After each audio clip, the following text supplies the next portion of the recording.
Bien, para mesa redonda, votar o no votar, el 12 de mayo de 2015. Buenas tardes.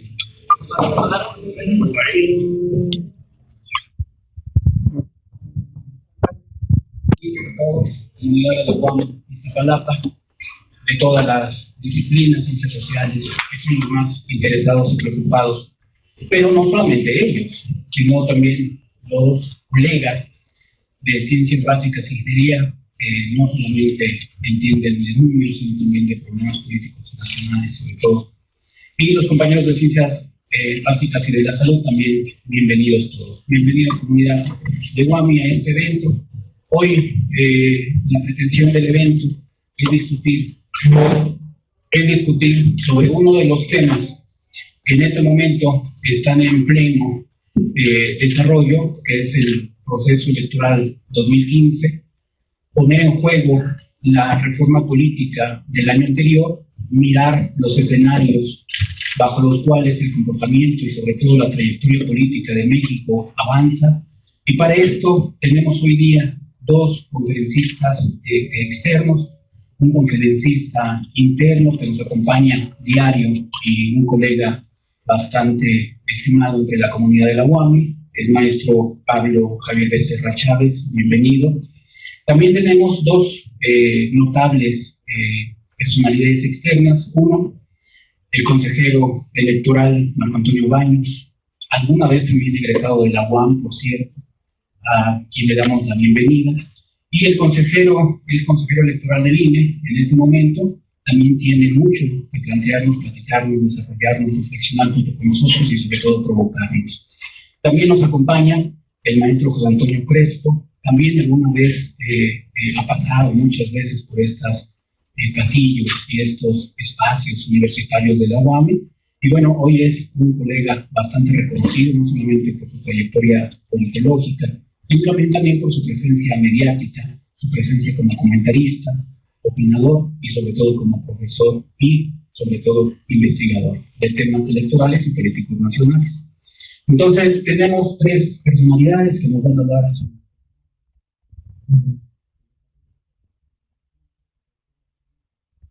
sobre la importancia de las elecciones para el desarrollo democrático nacional.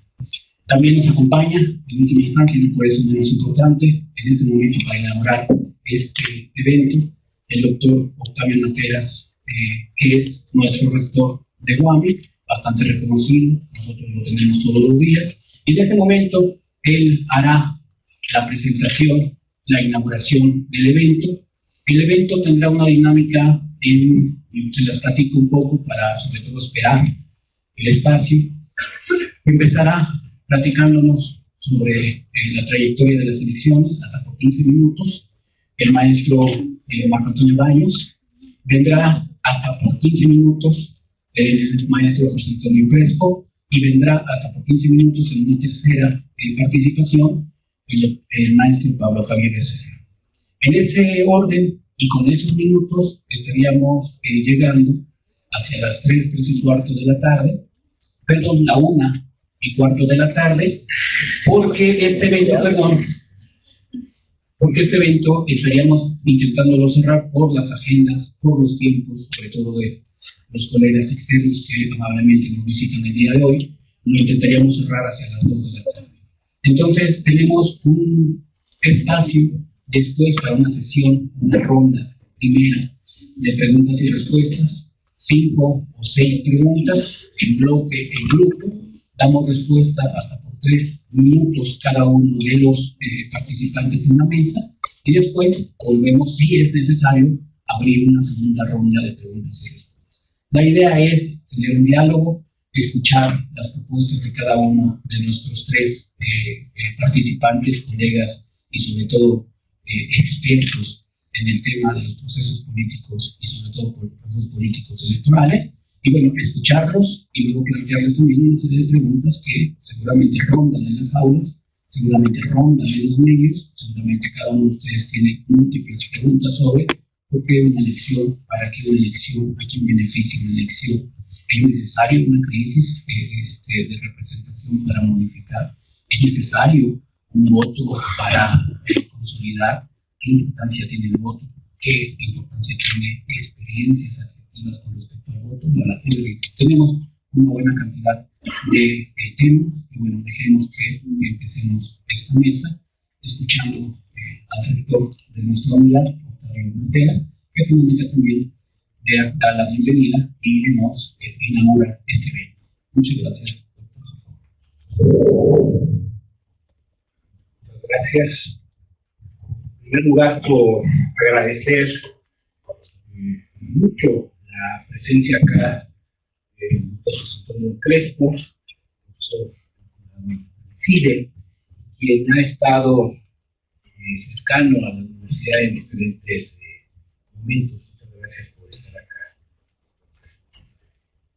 También quiero agradecer la presencia del consejero Marco Antonio Baño, quienes hemos coincidido en otras actividades que han vinculado a nuestra institución con las preocupaciones que tiene sobre diversos temas. Le agradezco mucho estar acá, sobre todo en medio de los trabajos que está implicando la organización del proceso electoral que viene.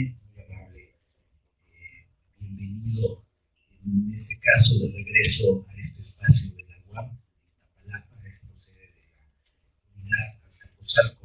Bienvenido, muchas gracias. Naturalmente agradecer la presencia de Pablo Javier Becerra, nuestro profesor del Departamento de Sociología. Y le daría muy rápido dos cuestiones que me parecen relevantes. La unidad de Iztapalapa desde hace mucho tiempo, en relación o en el contexto de los procesos electorales, se ha dado a la tarea de organizar actividades que presenten ante la comunidad de estudiantes, de profesores, una serie de reflexiones en su momento de propuestas de candidatos a presidenciales, sea de la jefatura delegacional o sea de la jefatura del gobierno del Distrito Federal. A lo largo del tiempo, a través del Departamento de Sociología y de la División de Ciencias Sociales, se han generado estos espacios. Justo en miras de este proceso es que surge esta primera iniciativa. Estamos platicando con los candidatos a la jefatura delegacional para que se puedan acercar a la unidad y puedan plantear sus puntos de vista. Ojalá que podamos concretar. En este sentido, esta actividad que aquí se realiza, si bien reflexiona sobre, en este caso, la elección que viene, también ha sido una preocupación de la unidad, es que la reflexión proceda a partir de plantear a la comunidad una serie de puntos de vista, naturalmente a partir de distintos actores. Enmarcamos esta actividad como una actividad académica en donde necesariamente la reflexión y el debate de ideas para nosotros es punto de partida para que la comunidad reflexione y a final de cuentas tenga elementos que le permitan entender o comprender o establecer una posición respecto a lo que esté involucrado en una elección, que en este momento en nuestro país se da en una circunstancia realmente particular, una circunstancia trágica en muchos sentidos, atravesada por la violencia, por la desaparición forzada de una gran cantidad de ciudadanos jóvenes en particular, de una circunstancia en donde el crimen organizado está teniendo una incidencia ya muy visible e inocultable, y que es en este contexto en donde se da este cambio o este proceso electoral, lo que se conoce como elecciones intermedias, y conviene que la universidad, en el espacio universitario, se presente una serie de planteamientos, de puntos de vista que nos hagan reflexionar y entender la circunstancia actual que nuestro país está viviendo, justo en un momento en donde el proceso electoral pone en cuestión una serie de planteamientos en términos de la democracia, su viabilidad, la representación de partidos, la legitimidad y todas las problemáticas que al final de cuentas están detrás. Por todo ello me complace estar acá. Agradezco de nuevo, reitero, la bienvenida a quienes asisten de otras instituciones, y me complace mucho ver la cara de jóvenes, mujeres y hombres, estudiantes de nuestra institución, y naturalmente de profesores de las distintas divisiones de la unidad. Pues sin más, procedamos a esto de acuerdo a la mecánica señaló, yo permaneceré un momento y en algún punto tendré que retirarme y procuraré reiterar. Muy bien, muchas gracias. Gracias por las palabras, gracias por la oportunidad. Empecemos sin más, diciendo que todos estamos ya deseosos de escuchar a ustedes especialistas también que nos hablen sobre este fenómeno que viene el rector ilustró y contextualizó, las elecciones de 2015. Para iniciar hasta por 15 minutos, el consejero electoral del Instituto Nacional Electoral, Antonio Mañoso. Muchísimas gracias, señor rector. Gracias por la hospitalidad de mi alma mater. Es siempre un honor poder participar en un foro con el doctor Crespo y con Pablo Javier Becerra, y por supuesto dirigirme a una comunidad universitaria que es particularmente cercana para mí. Empiezo por decirles que hace muchos años, en el año de 1982, decidí presentar el examen de admisión a la universidad y tuve la fortuna de ingresar de manera inmediata después de presentar el examen. Yo había estudiado la preparatoria secundaria y primaria en la ciudad de Pachuca Hidalgo y no me arrepiento, la verdad es que soy uno de los hombres más afortunados con el modelo de la UAM. Estudié en Azcapotzalco la licenciatura en Derecho y la verdad de las cosas es que gracias a ese modelo y el tipo de actividades profesionales que elegí es como logré ir avanzando en el trabajo profesional, así que los felicito por haber elegido a la Universidad Autónoma Metropolitana y sobre todo creo que debemos sentirnos muy orgullosos de lo que esta universidad nos da. Yo pude estudiar gracias a la escuela pública, pero también les voy a decir una cosa que a lo mejor les va a resultar un poquito cercana a muchos de ustedes. También pude desayunar y comer casi todos los días gracias a la Universidad Metropolitana de México. Así que, pues es la verdad, así que estoy muy agradecido con la universidad, por lo que yo puedo hacer por la escuela, con mucho gusto para eso. Estamos inmersos en un proceso electoral en el cual vienen poniéndose en práctica un conjunto de novedades que han transformado de manera importante el sistema electoral mexicano. Una discusión amplia de un grupo de políticos que por área del Pacto por México modificaron el esquema de negociación de las reformas electorales y sobrepusieron ese esquema de negociación política donde estaban representados todas las principales fuerzas políticas y el gobierno federal a los espacios formales del Congreso para la discusión de muchas reformas que han sido trascendentales en el país. Yo me aboco a la electoral y una primera discusión era saber si era posible virar hacia una institución nacional y desaparecer a todas las instituciones electorales en el ámbito administrativo y jurisdiccional de los estados y por tanto crear un solo instituto que se hiciera cargo de todas las elecciones en la totalidad de sus actividades, tanto en el ámbito nacional como en el ámbito de cada una de las entidades federativas. Eso nos iba a llevar a una institución que haría todas las elecciones de gobernador, todas las de ayuntamientos, todas las de congresos locales, las de presidente de la República, las de senadores y diputados federales. Quedó un modelo híbrido donde el sistema electoral ahora establece algunas atribuciones para los órganos electorales de las entidades federativas y la mayoría para el Instituto Nacional Electoral. Independientemente de las razones que nos haya llevado a eso, a lo mejor en alguna pregunta ampliemos un poco acá, pero yo les diría, en el esquema de distribución de competencias, la Constitución en el 116 y la legislación electoral secundaria dice que los órganos electorales de los estados mantienen autonomía para su funcionamiento. Yo sostengo que esta no sea una categoría académica necesariamente, pero sostengo que es una autonomía acotada, porque cualquiera de las actividades sustanciales que aún tienen los OPLES, como ahora se llaman, es una actividad que se puede ejercer solo a partir de la emisión de criterios, de lineamientos que emita el Instituto Nacional Electoral. ¿Pueden hacer los cómputos de las elecciones locales? Sí. ¿Pueden hacer el programa de resultados electorales preliminares? Sí, pero con la emisión previa de lineamientos por el INE. ¿Pueden diseñar la documentación y los materiales de elecciones locales? Sí, bajo los lineamientos que emita el Instituto Nacional Electoral. ¿Pueden hacer conteos rápidos de elecciones locales? Sí, siempre y cuando emita lineamientos el Instituto. ¿Van a tener un aparato organizado bajo la modalidad de un servicio civil de carrera? Sí, bajo el estatuto que apruebe el Instituto Nacional Electoral. Y hay un detalle que les comparto de la implementación. mí me ha tocado, y ustedes seguramente han visto en la prensa mi nombre referido de muchas maneras por algunos políticos, Javier Corral y otros, que me mandan muchos cariñitos en la prensa, pero yo les puedo decir que independientemente de que hemos insistido con la estructura de los OPLES, que ellos tienen cierta autonomía y que no tienen una línea directa jerárquica con el INE, su comportamiento es justo a la inversa. Ellos se sienten parte de esta estructura y bueno, si ellos nos ayudan, les van a dar un último empujón en la siguiente reforma para volverlos parte de la estructura del Instituto Nacional Electoral. Pero bueno, hay algunos detalles.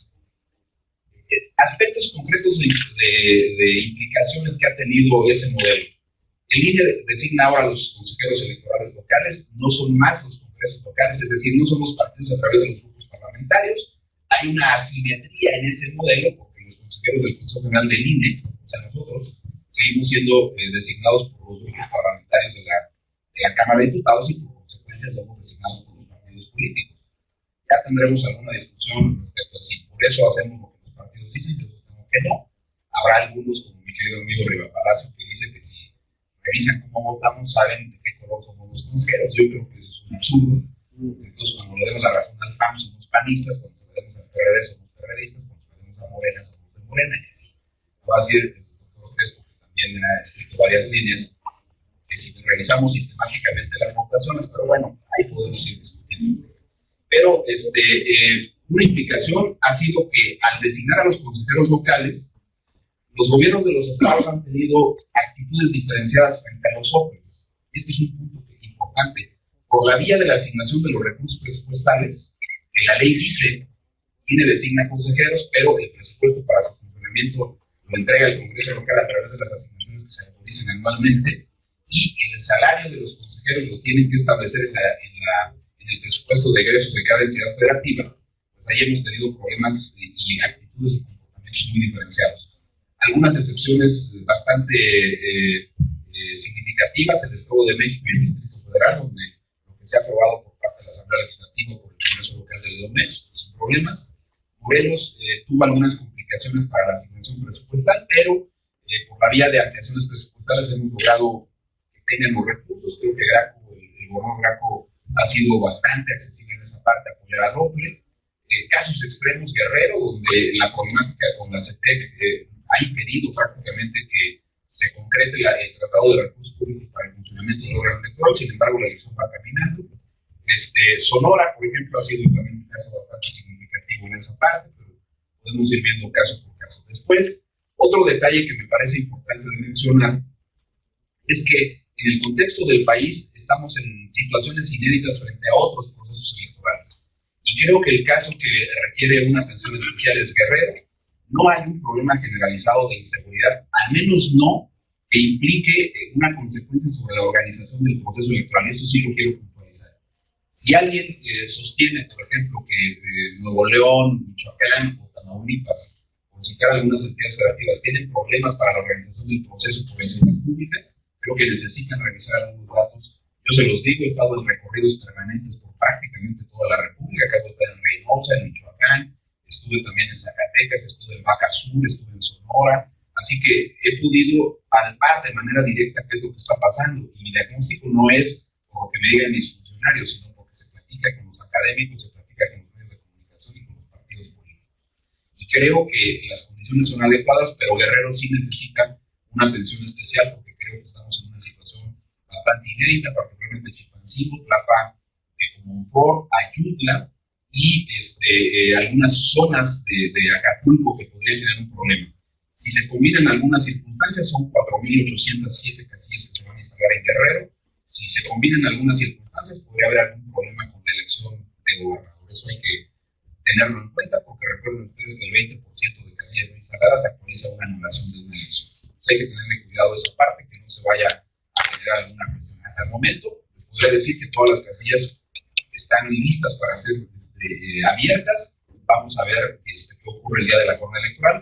Hay hechos de violencia sí. Un candidato a presidente municipal de Chilapa por el PRI que fue asesinado, un candidato de otro municipio del PRD que fue detenido y soltado a las 8 horas, un amago con una pistola, que por cierto ahí fue una situación más de una especie como de asalto ordinario a al candidato de Movimiento Ciudadano, Luis Walton, a la gubernatura. Llegó a las 7 de la mañana una gasolinera, lo encañonaron, pero no sabían que era el candidato. Eso es una cosa que también hay que decirle, porque a pesar de que se movió en las redes y en la prensa esta información, pues lo que dice es que ni siquiera era el candidato.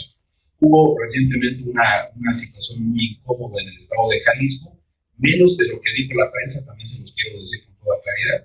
Las salidas a Colima, a las colindancias con Zacatecas, los hechos que ocurrieron en León, que fueron casi simultáneos a este tipo de problemáticas, no afectaron la parte específica del proceso electoral. Hay circunstancias nuevas en Oaxaca también, pero hasta el momento vamos avanzando en la integración de casillas. Vamos a ver qué ocurre con la parte que sigue. Un hecho también importantísimo que es nuevo con la jornada de que es el tema de la fiscalización. Este no es un tema menor. Quienes estén haciendo tesis, que estén trabajando en temas de administración, de contaduría, de actuaría o de incluso desde la perspectiva del derecho, pueden trabajar sobre los nuevos modelos de la fiscalización de los gastos de campaña, de pre-campaña y campaña de partidos y precandidatos y candidatos. Antes, cada uno de los órganos electorales de las entidades federativas tenía sus esquemas de fiscalización de estos gastos. Ahora se han centralizado en el Instituto Nacional Electoral, pero también se han agregado nuevas causales de anulación de las elecciones, donde si un precandidato rebasa arriba de un 5% el tope de precampaña, o un candidato de la misma manera rebasa arriba de un 5% el tope de la campaña, esa elección se tiene que anular. Pero quiero aclarar una cosa, porque me han estado preguntando algo que me parece que no hemos dejado muy claro en el medio ambiente. El hecho de que anulemos la elección es cuando la persona que gana la elección es la que rebasa el tope de los gastos de campaña. Y luego ha habido quien me ha dicho, bueno, entonces queda como ganador en segundo lugar. No. Esa parte no es así, sino que se tiene que repetir la elección y hay una consecuencia adicional que tiene que ver con que quien ha ganado esa elección, pero ha rebasado el tope, no vuelve a participar en ese proceso electoral de carácter extraordinario. Entonces eso hay que tenerlo muy en cuenta. ¿Pero qué significa esto? Significa ahora que los costos son mucho más intensos para los precandidatos y candidatos. Ahí en medio hay que revisar algunas circunstancias. Ejemplo rapidísimo, Jalisco. Un candidato a presidente municipal del Movimiento Ciudadano, el tope de precampaña era de 11,700 pesos. El señor les dijo al partido, yo no quiero un curso de redes sociales que ustedes quieren impartir, yo ni manejo redes, yo manejo a mis vacas, así les dijo, yo no quiero un curso de redes. El partido se reserva la posibilidad de hacer algunos gastos centralizados a la precampaña y luego prorratear los costos entre las precampañas o campañas de los demás candidatos. Por eso rebasa. En mi opinión, eso es vulneración a derechos políticos de los precandidatos, porque no tiene derecho de audiencia. Él dice, aquí está mi informe con 11,700 pesos, el tope eran 12,400, yo no he rebasado, pero cuando el partido le asigna 1,400 pesos por el prorrateo del costo del curso, el señor rebasa. Este fenómeno se ha presentado en varios casos, en Michoacán, en Jalisco, en fin, en varios lugares donde los partidos políticos tienen que tener más cuidado. Y ojo, ya sé que el PRD tiene muchos seguidores aquí, como lo tiene el poderoso equipo de Pachuca, que será campeón. Pero el detalle es que el discurso, por ejemplo, que yo he escuchado en algunos partidos, en el caso concreto del PRD, es distanciarse de los candidatos. Si los candidatos son parte de los partidos, es parte esencial de los partidos, entonces el discurso en el Consejo General es, no, pues allá los candidatos que respondan por ese tipo de circunstancias, no, es el partido porque está postulando también. Entonces, hay un tramo que habrá que revisar. Otros detalles que me parecen también importantes que ustedes tengan a la mano. Sí hay movimientos que están llamando al no voto. En el año de 2009 hubo importantes intelectuales mexicanos, opinadores públicos, postularon la idea del voto blanco. En México no tenemos todavía reconocido el voto blanco. Creo que ese es un tema que se tiene que poner sobre la mesa. Yo creo en la posibilidad de que la gente vaya a la urna y que finalmente no estaba convencido de ello en el 2009. De hecho lo discutí con Antonio, pero hoy día yo diría creo que sí vale la pena que reflexionemos seriamente si debe haber la posibilidad para que los mexicanos vayan a la urna y puedan votar en blanco, pero que participen. Esa es la idea, ¿no? En esta cuestión, pero que tengan esa posibilidad. Yo no creo en la idea de no acudir a la urna en un sentido o en otro. Me parece que hoy día la cuestión de los llamados a que no se vote en Guerrero y en Oaxaca particularmente, poco contribuiría. Entiendo las razones. Iguala nos ha dado un ejemplo de lo que no puede ocurrir en Si se elige a un presidente municipal, a un gobernador, a un presidente de la República por la vía del voto, nada más contrario a la democracia que quien resulte electo por la vía del voto se preste a cuestiones con el crimen organizado que pongan en peligro la integridad de los ciudadanos que están llamados a cuidar. Esa parte me parece que igual nos llama a una reflexión de que se actualicen las responsabilidades del expresidente municipal de Iguala, porque me parece que sería un terrible mensaje hacia la democracia y sobre todo a los mecanismos de selección de candidatos a las contiendas electorales por los partidos y obviamente de los requisitos que las autoridades tenemos que revisar en ese inter. En fin, hay muchísimos temas que hay. Yo lo único que les puedo decir es que este es un proceso muy diferente a lo que hemos organizado en el pasado. Sí hay condiciones complicadas en varios lugares, pero hasta el momento de las casi 149,000 casillas proyectadas a ser instaladas el próximo 7 de junio, el proceso avanza, digamos, de manera satisfactoria, incluido el estado de Guerrero, que tiene, insisto, una situación inédita. Se me agotaron los 15 minutos, pero la supervivencia me podría hacer. Muy bien.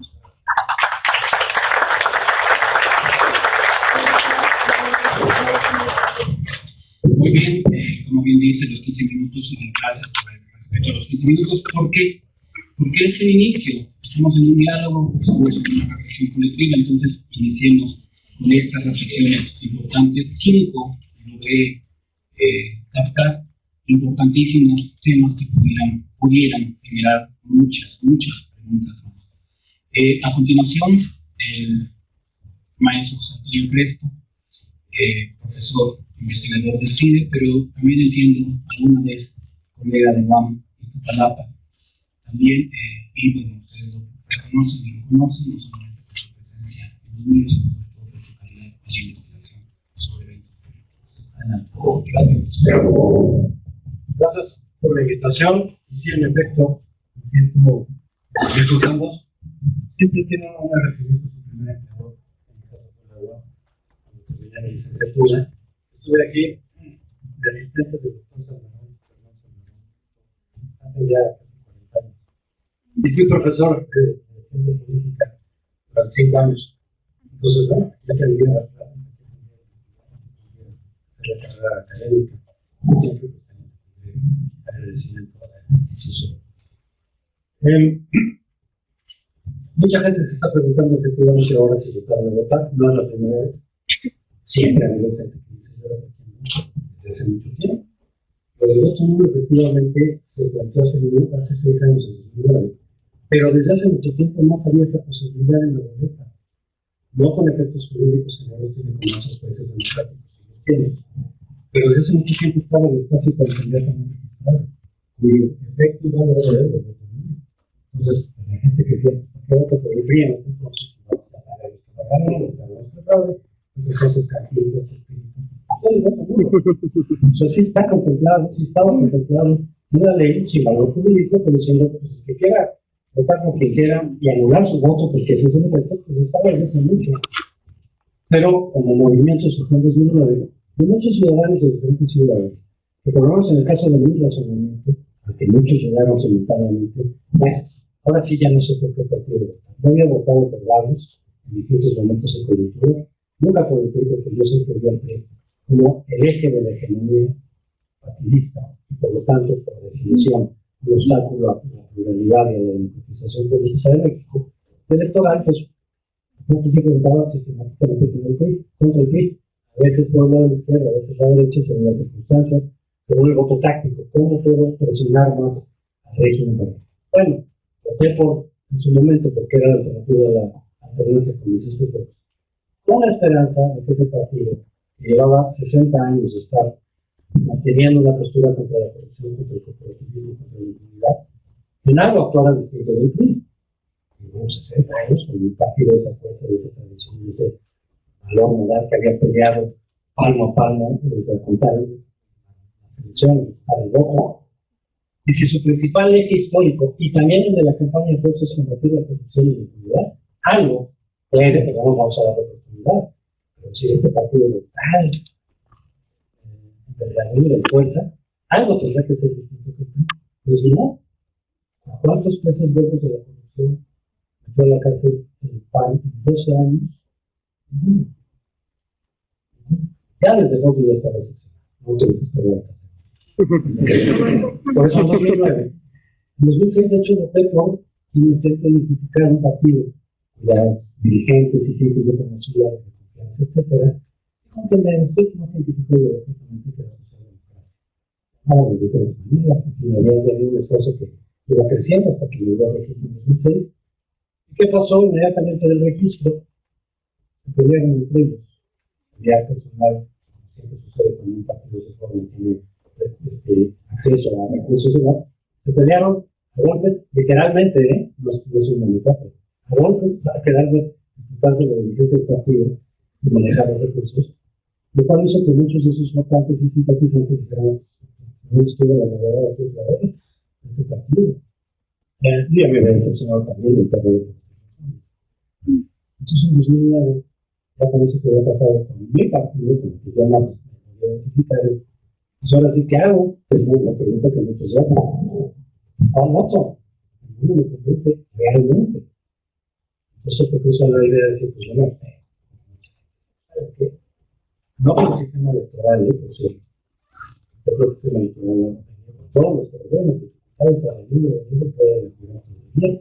No era contra el INE, o le dicen en ese entonces, era contra los partidos. Porque además decía, bueno, entre uno y otro, todos han entrado a la Constitución, todos han entrado. Creo que llamamos mucho la partidocracia, que no es un término periodístico, es un término de la ciencia política. Es como la oligarquía de partidos en donde ellos compiten, que ganan, que la pluralidad mejor, todos los cargos públicos, todos los presupuestos, todo lo que está dispuesto electoralmente, pero de pronto tienen intereses en común que pueden ser distintos y contrarios al resto de la sociedad, de la ciudadanía, de sus representados. Y ahí sí se están muy bien de acuerdo, ¿no? Financiamientos, salarios triple el promedio de América Latina tiene los legisladores. El triple de salarios que América Latina. Es un país así tan brillante como aguinaldos, bonos por haber cumplido. Además de los salarios, cumplieron un bono porque cumplimos, oye, pues se están pagando, hay que cumplir ya, ¿no? Financiamiento de los partidos. Se ahorraron muchísimo con los esfuerzos en los medios de comunicación. Pero se quedaron en la otra parte, no idéntica. Gracias, hola, los ciudadanos, bien, gracias. Esto, ya no hablemos de las corruptelas, todavía, todos. Uno de los buches, obras públicas, una empresa en Sonora con recursos públicos, regulada a la presa, un banco con recursos públicos, de todos los partidos. En 2009 muchos hicimos, ¿algún acuerdo? Y que me he divertido mucho en el sistema electoral, como lo escucharon, completamente en el electoral, y el uso del voto que le podemos dar. Entonces, mejor vamos a anular. Primero, para seguir no tener un sistema electoral. Repito, primero baja la base del sistema electoral, y mejorar, sin duda, porque vamos con sistemas electorales con los partidos. Y segundo, porque pensamos que estábamos en eso, que un voto nulo que dice más claramente la protesta de los partidos, es decir, de cara, de frente, digan, no me gusta lo que han estado haciendo, no me gustan sus privilegios, sus abusos, sus despilfarros, sus partidas secretas, millonarias, de lo que no da cuenta en el Congreso, nadie, eso sabe, con excepcionalidad absoluta. No estoy de acuerdo con eso, pero os voy a decir la boleta en lugar de quedar en mi casa, para hacer uso del voto como expresión de protesta, y porque calculábamos que si el voto no lo alcanzaba un porcentaje importante, se iba a notar decir, el voto no es siempre por errores del 2.5, 3, que tal que es ahora mayor, los partidos se van a dar cuenta de que estamos muchos molestos. Y decía, pues es mejor eso a la abstención, porque además la abstención, aunque sea muy grande, como lo es en la televisión siempre veas normalmente, se debe a diferentes causas. No sabes bien por qué la gente no está votando. Luego las encuestas algo principio de decir, es por protesta tener los partidos que dicen, ¿saben qué? Ninguno lo convenció, yo no voy ni siquiera a la urna, es por rechazo al sistema electoral, hay muchos que sí, es porque no me interesa la política, y nunca me ha interesado, es porque me perdió la atención. Son muchas razones. Por eso a los partidos no les preocupaba a nivel de abstención del 25%. En 2003, 6 años antes del 9, hubo 60% de abstención. Los partidos preocupaban absoluta, no razonaban, no nada, porque no les amenaza la legitimidad de los confrontados. Conseguir el movimiento de voto nulo hace 6 años, También sabíamos que el punto iba a ser los partidos de la derecha y que entonces empezaron contra el voto nulo como antidemocrático, institucional, tenía que ser manejado por alguna manera, no podíamos ser ciudadanos que espontáneamente dijeran, ¿saben qué? Vamos a proteger nuestra boleta muy de abajo. No nos gusta lo que están haciendo, tenemos que funcionarlos, que sepamos que no tiene valor jurídico. Es que no vas a decidir entre la publicidad de línea. Decidir entre qué o qué, usamos mucho desde entonces, repito, que llegas a una tienda con toda la podrida. Ya te ves esta manzana podrida, este plátano podrido, esta manzana podrida. ¿Sabes qué mejor de eso? Cuando la fruta fresca. El menos peor, otra por lo menos peor, alguno habrá. Mira, esta manzana lleva, pero tiene 18 gusanos en vez de 20. No, pues sabes qué, mejor de eso, la aproximación me mete en el pendejo, y le pongo en la nocera, la fruta mejor, y entonces yo compro. Esa es un poco la idea. ¿Por qué tengo que votar a este punto de y si tengo la idea de que todos, más o menos, pero más o menos, ninguno de nosotros son los privilegios. Ok, las tengo o voto nulo. Pues voto nulo para expresarlo, para usar el voto, para implementar la participación que se implementó en 2009%, 4 puntos respecto a la anterior elección intermedia. Y si somos muchos, eso tampoco nunca lo saben. Entonces sí, los partidos van a tener que aplicar, por lo menos que sepa, es que no va a servir. Jurídicamente no. Políticamente, me decían desde 2009, no va a servir, son los mismos poderes que se reparten, que son todo. Sí, cierto. Entonces, si somos 3 gatos, no va a servir para nada. Somos muchos, no. No van a tomar la cosa de recibo. Dando por lo menos dirán. Los Ponce ya estaban muy enojados y decían, miren cómo están reaccionando. Todos.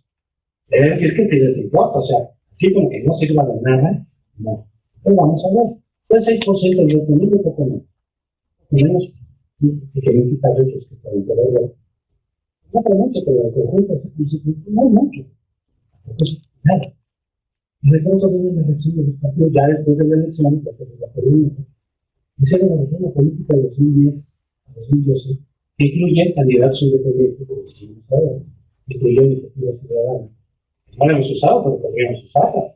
Ir una iniciativa bien hecha para que la discuta el Congreso. Bueno, en consulta popular, que ya la dejaron de toda manera que le corta el hecho para abajo todo. Bueno, sí, la diluyeron en la ley, pero de entrada, muchos dicen, ¿cómo sabes que eso fue por voto nulo? Porque todos los partidos lo dijeron. Había muchos colegas, entre ellos, por cierto, el estimado Lorenzo Córdoba, que combatieron el voto nulo con todos los movimientos y todo eso. No. Bueno, nos invitaron después de la elección a esos colegas que estuvieron en contra, que nos estábamos a favor a la gobernación.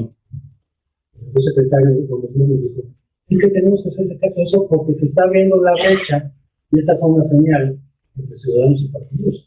Si no le hacemos caso ahorita en alguna medida, después se van a ir a los populazos. Ahorita fue pacífico, legal, institucional, la ley de no se ve. Y se colocó una señal que tenemos que ir los partidos y el gobierno. Entonces, salió esta reforma, la reelección parlamentaria, pero que también salió de ahí, de esta reforma. Pues así como que no sirvió nada, que no nos hicieron caso, no es cierto. Se está repitiendo, porque no sirve de nada. Políticamente no, políticamente sí. Ahora yo digo, ahorita estamos en un descontento enorme, mayor que hace 6 años. Como desde hace años, igual, ¿no? Las casas blancas. Hoy el descontento es mayor, no que no lo hubiera hace 6 años, lo había que el mayor, de pronto el año pasado dije, pues que fue el voto nulo es mayor, porque el descontento es mayor, por los partidos, entonces dice partidos que abusan, que respetaron, que las encuestas dicen que el 80% no se siente representado por los partidos, y sin embargo van y votan por los partidos. ¿Qué es el voto por un partido? Respetar lo que entonces, avalar de nueva cuenta y decirle, ¿sabe qué? Ahí van. Porque la elección es una pregunta, además de decir quién quieres que gane, tal o cual partido es, ¿cómo creen que vamos como sistema de partidos, con sus representantes? Pues las encuestas dicen 80%, menos, no se tiene representantes por los partidos. Pero el 40-45 van a las urnas y los avalan, dándoles nueva autorización a decir, les damos legitimidad, porque la legitimidad de los partidos surge de las urnas. también de otras cosas, pero las urnas es la fuente de dinero, ingenia, de los partidos. Si vas y los avalas, estás dando permiso que tengan decisiones, las que sean en tu nombre. No, pero es que si se desvían, luego los castigo. ¿Cómo? No va a venir la reelección en alguna medida, va a ser terminal. Revocación de mandato no hay. ¿Cómo vas a castigar a que te prometió y se hizo exactamente lo contrario?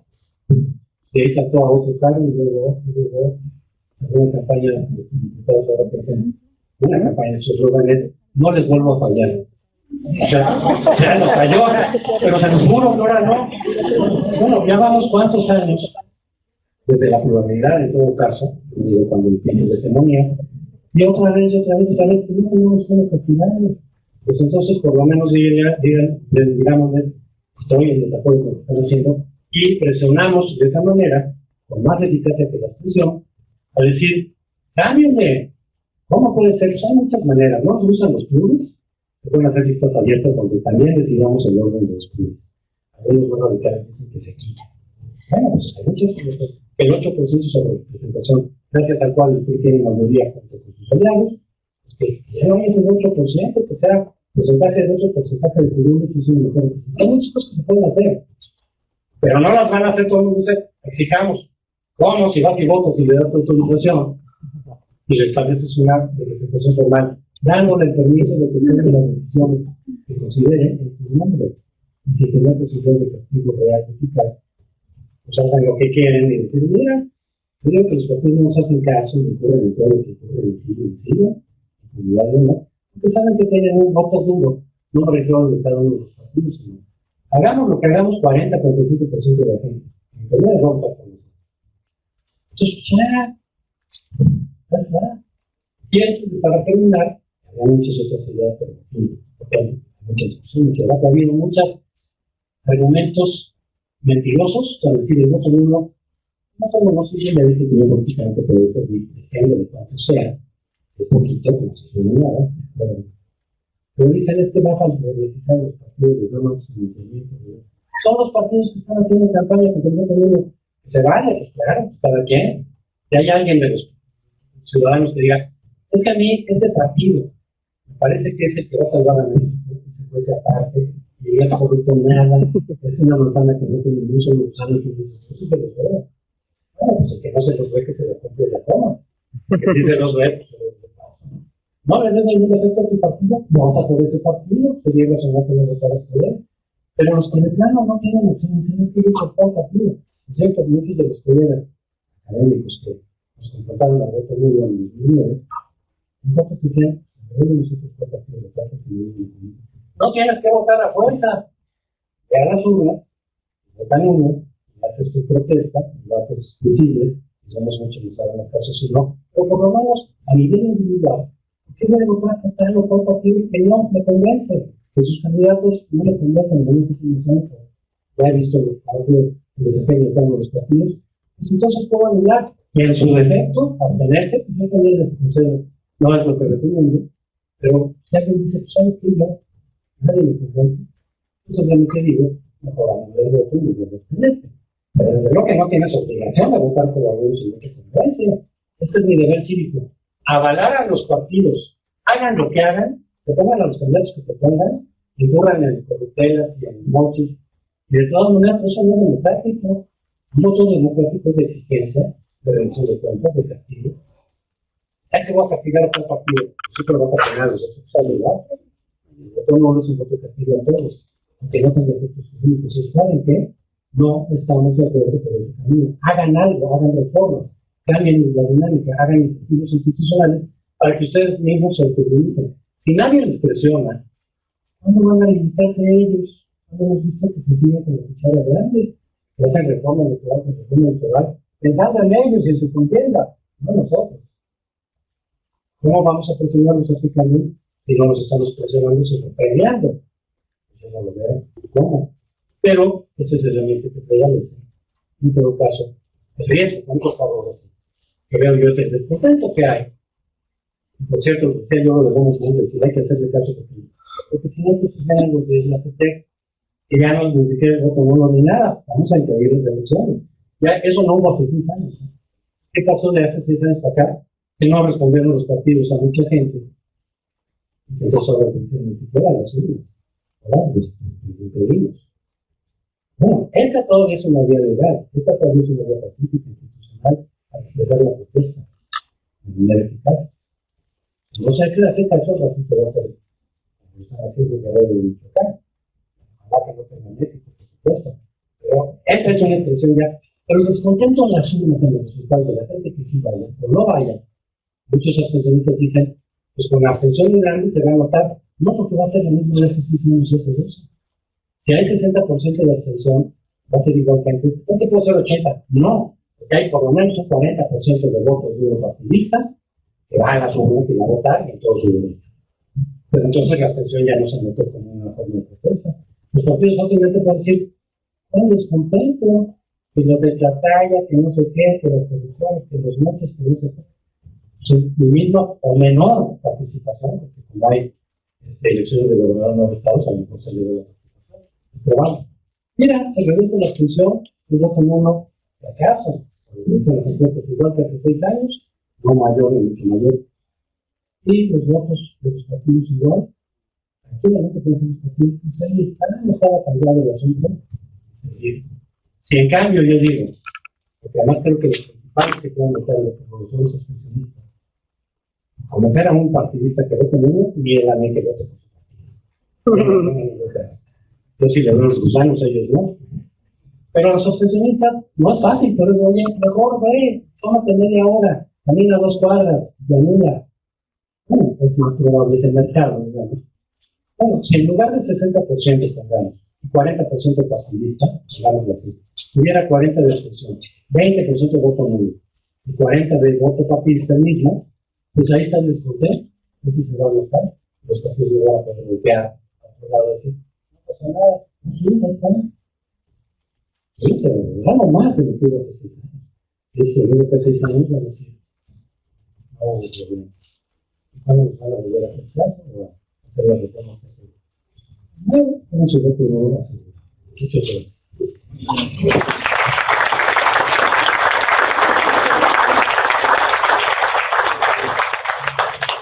Pues ahí está también una visión de este proceso electoral. Para continuar, nuestro tercer invitado ponente, el maestro Serra Chávez, lo conocen, miembro de nuestra comunidad, hasta por 15 minutos también, la reflexión sobre el proceso electoral 2015. Adelante, Pablo, por favor. Hola, ¿qué tal? Buenas tardes.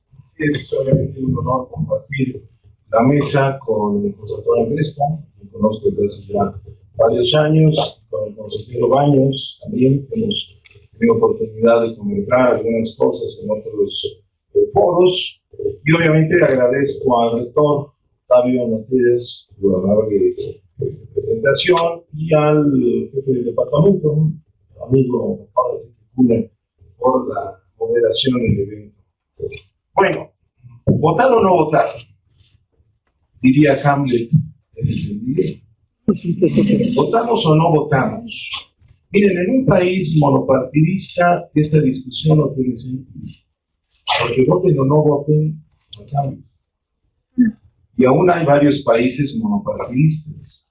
Y aún hay algunos partidos de izquierda mexicanos que simpatizan con esos países monopartidistas. Ahí no hay debate. Un debate como este sería impensable. Este debate es pensable y es posible aquí por una razón. Porque en México vivimos el último cuarto de siglo, se dice rápido, pero ha sido un cuarto de siglo, un proceso de transformación muy fuerte del sistema electoral. De la caída del sistema del 88 a lo que hoy tenemos, que es 10 partidos compitiendo en el proceso electoral, hay un mundo de diferencia. La mayoría de los jóvenes que están aquí nacieron en ese ínterin. Digo, los 10 estamos viejos, estamos en otra lógica, y de hecho discutíamos estos temas, no votar o no votar, sino discutíamos cómo mejorar el sistema electoral hace 20 años, por ejemplo. Aunque no hubiera fraude, cómo impedir el fraude, eso era lo que discutíamos. Pero la mayoría de los jóvenes que están aquí nacieron en este periodo. Yo se lo digo a mis alumnos, ustedes nacieron después de la caída del sistema. Por lo tanto, les ha tocado vivir una situación en la cual ya desde que han llegado a la vida joven y adulta, pues han encontrado ya con un mundo en el que hay varios partidos, en el que hay competencia entre varios partidos, en el que incluso lo que en alguna época pensamos que iba a ser imposible, que el PRI hubiera perdido la presidencia de la República, la perdió y luego la recuperó, ¿sí? Hoy vivimos un país, entonces repito, cualitativamente diferente. Yo, por supuesto, soy un convencido de la utilidad del voto en un sistema pluripartidista. Hay sistemas monopartidistas en los que se vota, pero el voto es totalmente ficticio. Cuando en un país tropical de partido único me dicen votó el 99% de los ciudadanos y el camarada fulano de tal sigue siendo jefe de Estado, es obvio que yo no lo creo. Obviamente en México tenemos una situación diferente, tenemos 10 partidos. Varios de ellos recientes, varios otros con una historia más o menos vieja. Por ejemplo, tomemos uno de los partidos más recientes, Morena. Morena, ustedes han visto toda la propaganda de Morena, está asociada a López Obrador. López Obrador fue fundador del PRD y antes de él venía del PRI. Por lo tanto, así como que un partido muy nuevo, pues no es. En lo fundamental, Morena hoy es un desprendimiento de un partido que se fundó en 1989, el PRD. ¿Sí? Podemos encontrar otros que sí son bastante más nuevos, pero que incluso podemos rastrear sus orígenes por sus militantes, por sus dirigentes. Pero el hecho real es que en el último cuarto de siglo hemos tenido una pluralidad de partidos verdadera. Hemos tenido al PRI, que fue el partido hegemónico durante la mayor parte del siglo XX. Ese partido perdió y luego regresó. En el año 2012 el PRI regresó desde la oposición. Hay muchos que hablan hoy como si el PRI nunca se hubiera ido. Por ejemplo, los panistas hacen campaña hoy como si estuvieran luchando contra un PRI que nunca hubiera dejado la presidencia. Hay que recordarles que ellos tuvieron la presidencia, los panistas, 12 años. Hubo un cambio tan sustancial como el hecho de que hubo alternancia en la presidencia de la República. Les doy un dato. De los 32 estados, o incluyendo al DF, entidades federativas de la República, en 23 ya hubo alternancia en el poder. ¿Qué quiere decir?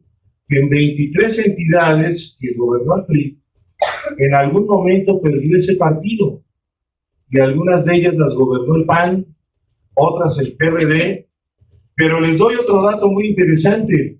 Hoy el PRI gobierna 21 estados. Entonces, ¿qué pasó? Si ya había habido transición o alternancia en la gubernatura en 23, lo que ocurre es que ya ha habido alternancias de ida y vuelta, como la que hubo en la presidencia de la República. Varios estados que fueron gobernados por el PAN o por el PRD regresaron al PRI. Algunos les fue muy mal, como Michoacán, por ejemplo, la muy histórica del neocardenismo, ¿no?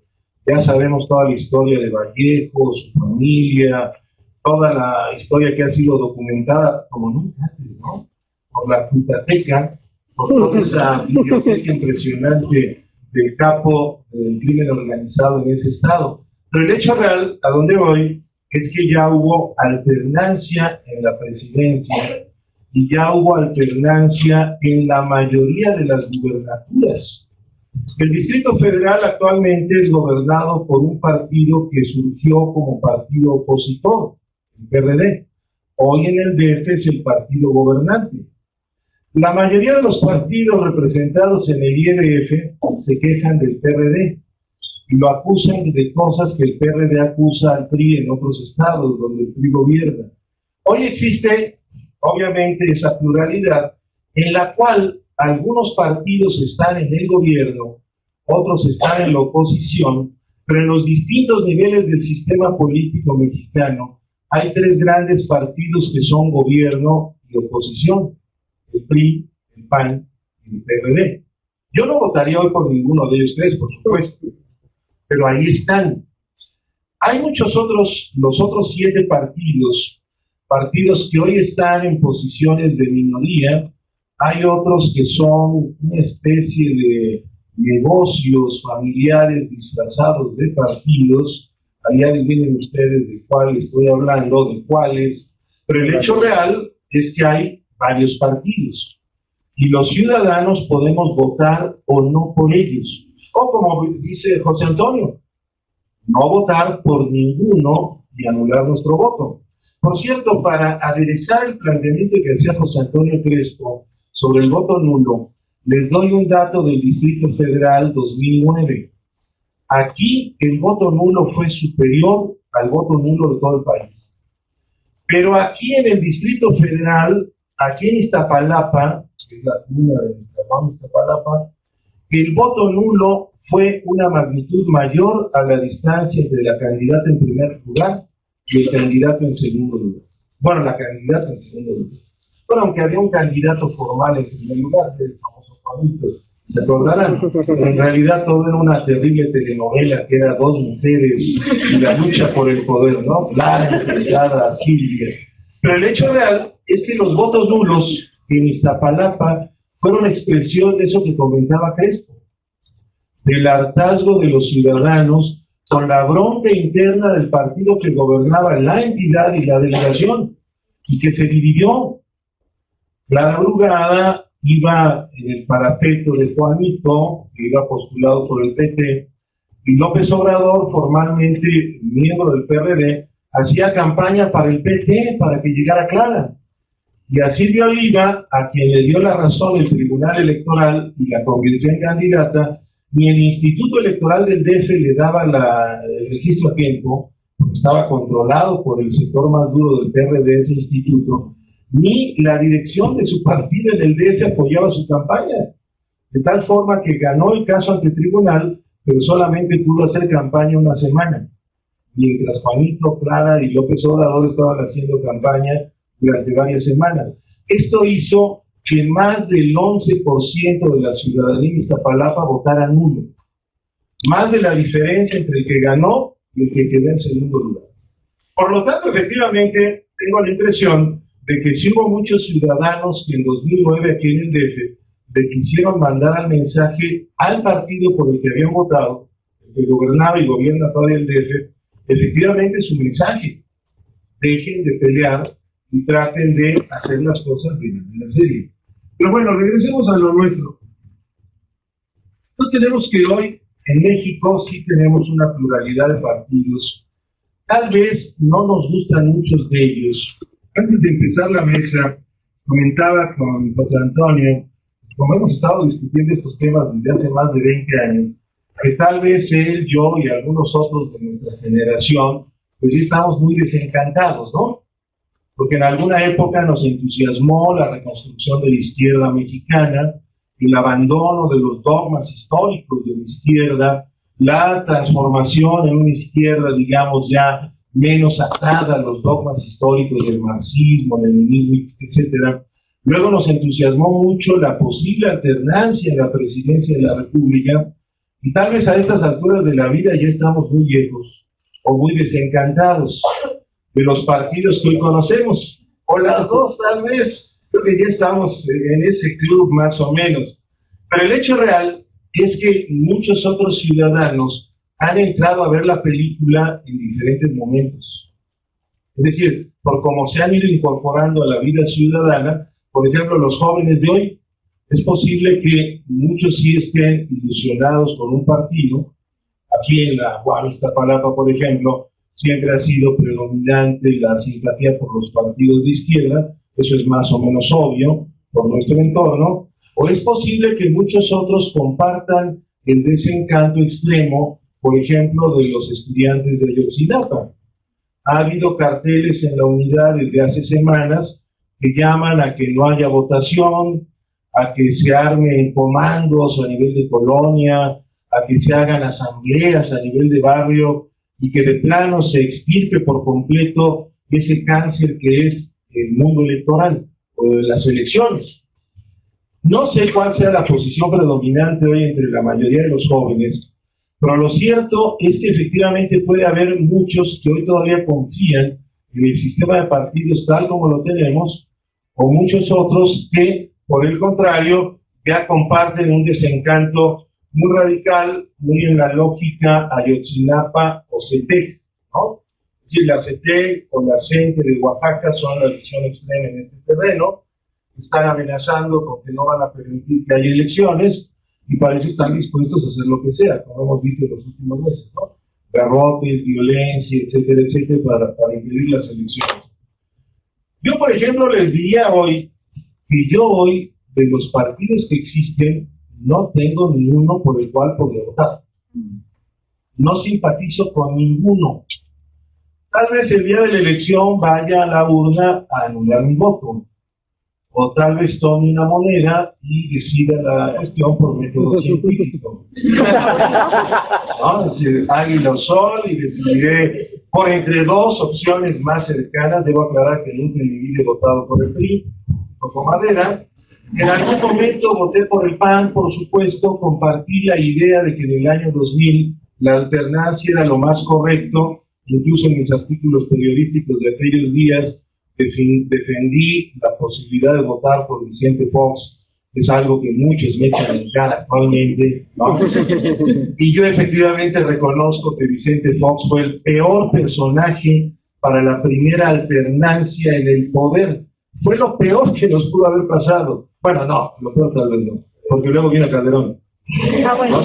Fue una cosa muy mala que nos pasó porque fue un político muy frívolo, que contribuyó en efecto a que muchos ciudadanos perdieran la confianza en las elecciones. Voy a otro tema. Ya el consejero Baños resumió muy bien los principales aspectos de la reforma, más que telegráficamente, extraordinaria la forma en que en 15 minutos Marco Baños resumió los temas de la reforma. Y yo retomaría de lo que él planteó una idea. El elemento central de la reforma 2013-2014 fue transformar la forma de organización de las elecciones. Construir un nuevo instituto electoral, el actual INE, se pasó del IFE al INE. Hay muchos que todavía no entienden bien en qué consistió la transformación, más allá de cambiar una consonante, y se hizo que los institutos electorales locales ya no fueran nombrados por los congresos locales.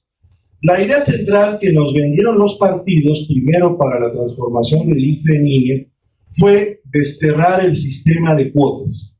Y segundo, la segunda idea que nos vendieron también los partidos, esto lo defendieron mucho el PAN y el PRD, fue que al nombrar los consejeros del INE a los consejeros de los OPLES, se anularía la influencia de los gobernadores y de los partidos en sus estados, a la hora de nombrar a los consejeros de los OPLES. Tengo la impresión de que ninguna de las dos promesas se cumplió. Por supuesto, creo que en el actual Consejo General del INE hay colegas que dominan el tema electoral. El propio Marco es fundador del IFE como tal, porque recorriste todas las etapas del IFE, lo conoces de pies a cabeza. Es un placer escuchar a Marco Baños, porque él conoció al IFE desde dentro con todo detalle. Creo que hay algunos colegas que efectivamente tienen buen nivel como consejeros del INE, pero creo que otros, personalmente yo lo creo así, en realidad actúan como correas de transmisión de los partidos que los propusieron. Y que de hecho a la hora de nombrarlos, yo escribí mucho sobre esto hace casi un año cuando ocurrió este nombramiento, pues realmente de varios de ellos, pues simple y sencillamente no sabía uno cuáles eran sus méritos, sus conocimientos, sus obras publicadas. Y en la actualidad más o menos estamos viendo los tumbos que da el actual INE, precisamente porque hay un enfrentamiento muy fuerte dentro del propio instituto. Por una razón que me parece el elemento pernicioso de esta reforma y en general del método de cuotas para nombrar a los consejeros. El método de cuotas traslada al órgano de dirección del IFE o del INE actualmente las contradicciones entre los partidos. ¿Sí?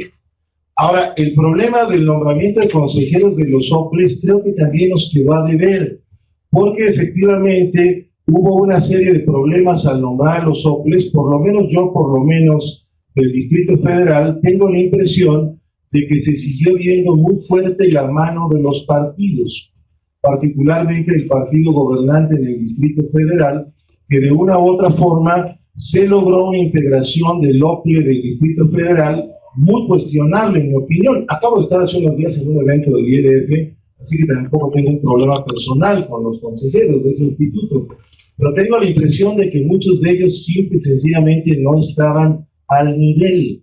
Hay varios de ellos que nunca en su vida ni siquiera habían publicado un artículo periodístico sobre el tema electoral. Y por el contrario, los consejeros del INE dejaron fuera a varios otros que tenían, digamos, una trayectoria bastante más comprobable en la materia. Tengo la impresión, o temo, y con esto acabo, de que eso lamentablemente no ha contribuido a inyectar más confianza en la institucionalidad electoral. Creo que es mucho lo que se ha avanzado. Conozco muy bien al Instituto Electoral del DF por dentro, al IFE, en alguna ocasión colaboré mucho con ellos en la formación del servicio profesional electoral, y me consta que ahí hay un capital humano muy fuerte, que efectivamente es el que ha podido sacar elecciones como las de los últimos 20 años. Pero tengo la impresión de que los propios partidos dinamitan el terreno electoral cada vez que se debe producir el nombramiento de la autoridad electoral. Porque siempre cuando nos prometen que ahora ya no va a haber cuotas de partidos, finalmente acaban siendo vencidos por sus propios temores y acaban negociando mediante cuotas de partidos esos nombramientos.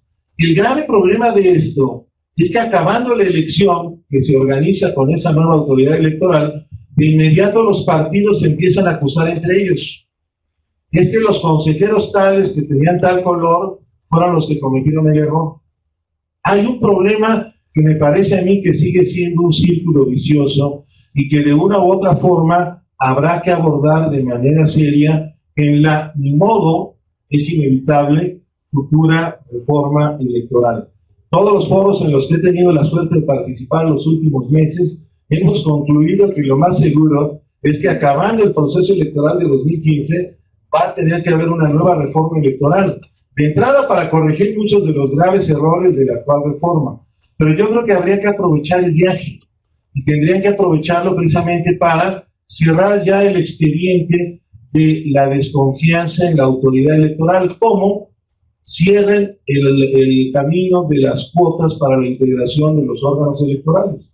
Ciérrenlo, pongan ante todo el punto del conocimiento y de experiencia en materia electoral, y en ese sentido efectivamente estaríamos abonando mucho más para que los ciudadanos sientan que al emitir su voto, este va a ser plenamente respetado. Muchas gracias.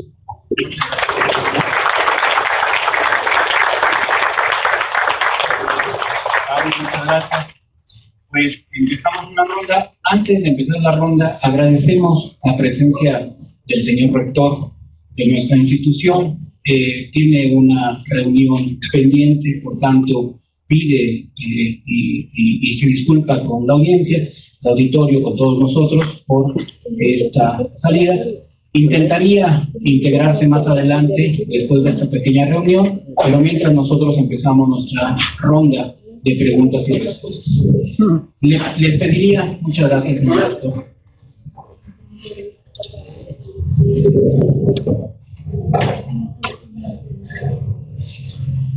Les pediría, como no tenemos sistema de papeletas, les pediría para aprovechar, pues, ustedes ya lo vieron, este elenco de lujo, no solamente desde el plano de funcionario que conoce a la perfección todo el andamiaje, toda la estructura, toda la institucionalidad de la cual depende el éxito de este proceso electoral, sino también a dos connotados académicos que tienen mucha presencia entre la comunidad científica y mucha presencia entre la ciudadanía con respecto al tema de los procesos electorales. Entonces, pues aprovechando, saquemos jugo a su presencia, vamos a provocarles la reflexión Entonces pediría, abramos una ronda, les parece, hasta de 5 preguntas, 5 intervenciones, muy breves, por favor, preguntas muy concretas, muy directas, y así aprovechemos el tiempo porque les mencionaba al inicio de este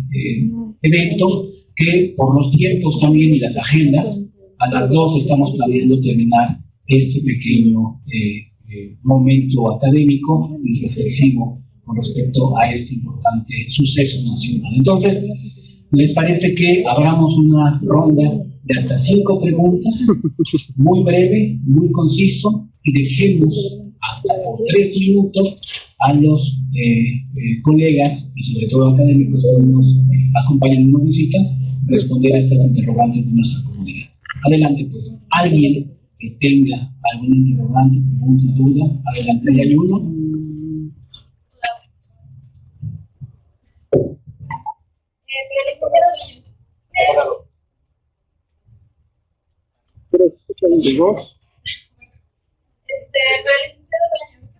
Tendría jurídicamente el voto blanco. ¿Qué pensado jurídico tendría realmente el voto blanco en la institución que es el libro? Bien, gracias.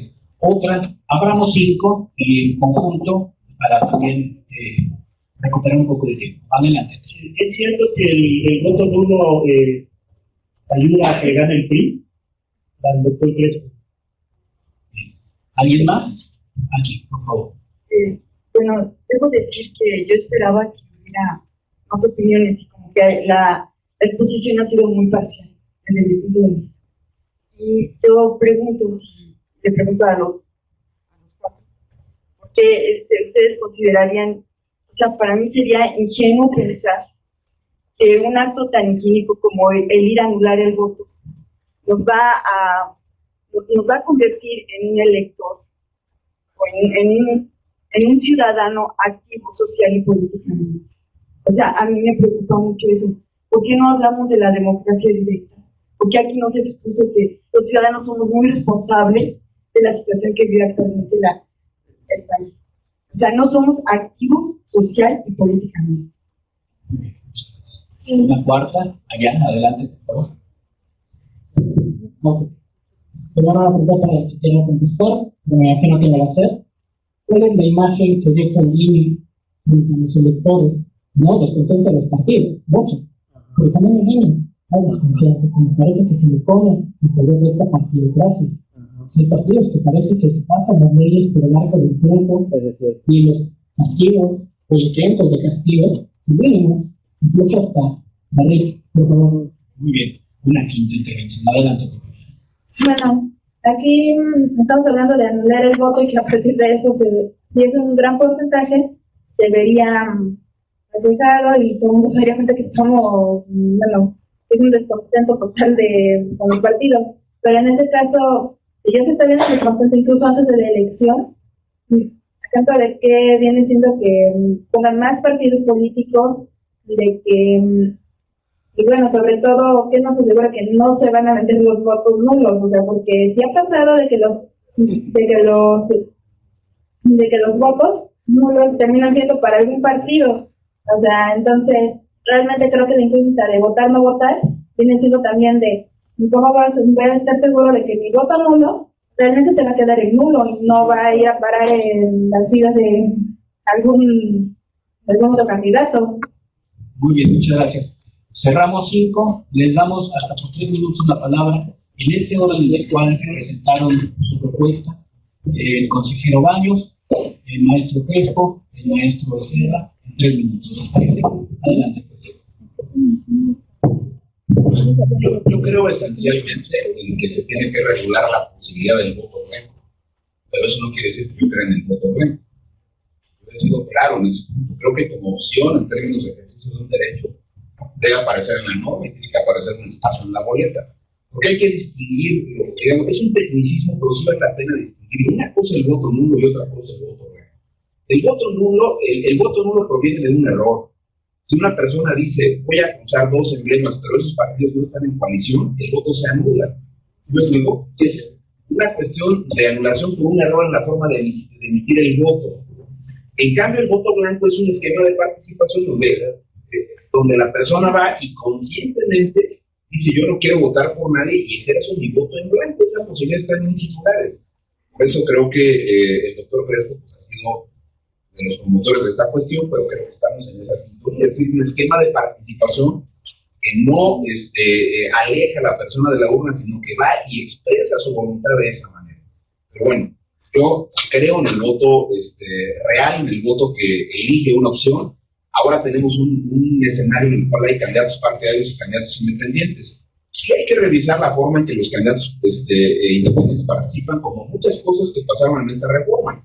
Porque las candidaturas independientes sería terrible que se conviertan en una fórmula para que quienes no alcanzan postulaciones vía partido participen por la vía independiente. Eso no es el propósito de la candidatura independiente.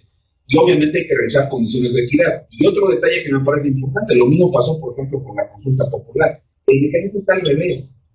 ¿Por qué está al revés? Porque primero que se pronuncie la Corte respecto a la... Si quieren seguir ese modelo, que la Corte sea quien determine el carácter de trascendencia nacional y la constitucionalidad de la pregunta, entonces contén el esquema, que estén las preguntas, que se manden las preguntas a la Corte y la Corte se pronuncie, y una vez que diga cuáles sí, en ese momento que el aparato administrativo defina si los apoyos de las firmas son o no correctos y son auténticos. ¿Por qué? Le metimos un poco más de 25 millones de pesos en la revisión de eso.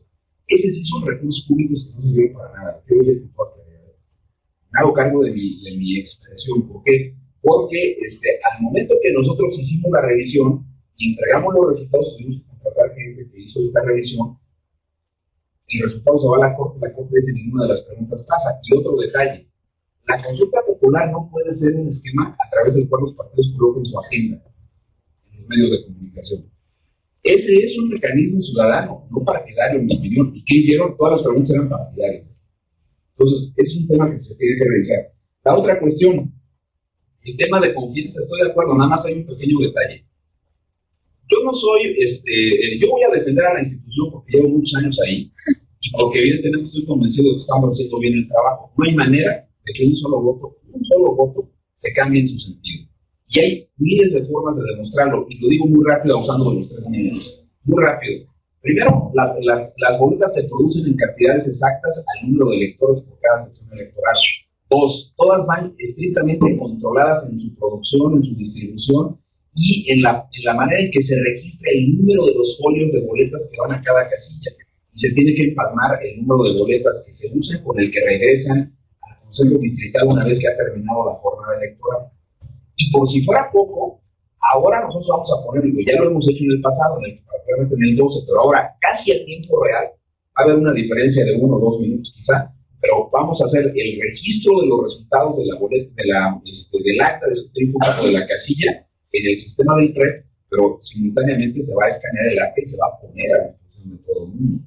El acta que se pega, o los resultados que se pegan en la casilla tienen que coincidir con esta parte. Es muy difícil que los ciudadanos se pongan de acuerdo con los partidos para tergiversar el sentido de la forma en que una persona votó. Eso me parece que es imposible. En temas de medición de confianza, pues depende, porque la confianza, y aquí sí nos podemos meter en una discusión tremenda con ustedes y con los compañeros del panel, pero yo sí les voy a decir una cosa, la confianza depende del momento en que se pregunte. Si la autoridad acaba de resolver el caso Monex, y hay un escándalo mediático con el caso Monex, no importa el sustento del caso Monex, importa la percepción ciudadana respecto, o la percepción que hay respecto del caso en el contexto social. Luego ya nos podemos discutir si quieren ese en lo particular que es sistemático, pero le pregunta a la autoridad, ¿usted cree en el Instituto Federal Electoral? Te van a decir que no, porque acaba de resolver el Monex en cierto sentido. Acaba de resolver los topes de campaña. ¿Usted cree que el IFE merece confianza? No, porque el IFE determinó que López Obrador rebasó los topes y Peña no. Depende del momento en el que se pregunte, y eso no lo digo yo, eso lo dicen quienes hacen encuestas, que son expertos en esos temas. Vean ustedes las mediciones internacionales, por ejemplo, el estudio que hizo el CIDE respecto del proceso del 9, que me parece una muestra científica, es una de las mejores muestras que yo recuerdo, y una de las mejores encuestas que se ha hecho respecto a la confianza en instituciones públicas, empezando por las electorales. Chequen ese estudio del 9. La autoridad electoral tuvo, en la escala de qué instituciones creen ustedes más, 76 puntos, 11 puntos arriba del Tribunal Electoral y más de 30 puntos arriba de los partidos y de las cámaras.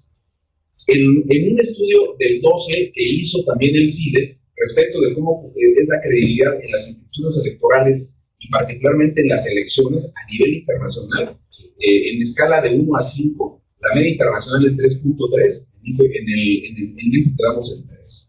Pues creo que hay que ver una serie de cuestiones para meternos al tema de la discusión sobre la confianza, pero aquí el tema central es una cuestión. Yo no creo, se los voy a decir con toda honestidad, en paradigmas que son inamovibles. No es lo mismo un IFE administrador de elecciones del periodo de 90 finales del 96 y hasta el 2003 a un IFE árbitro de la contienda.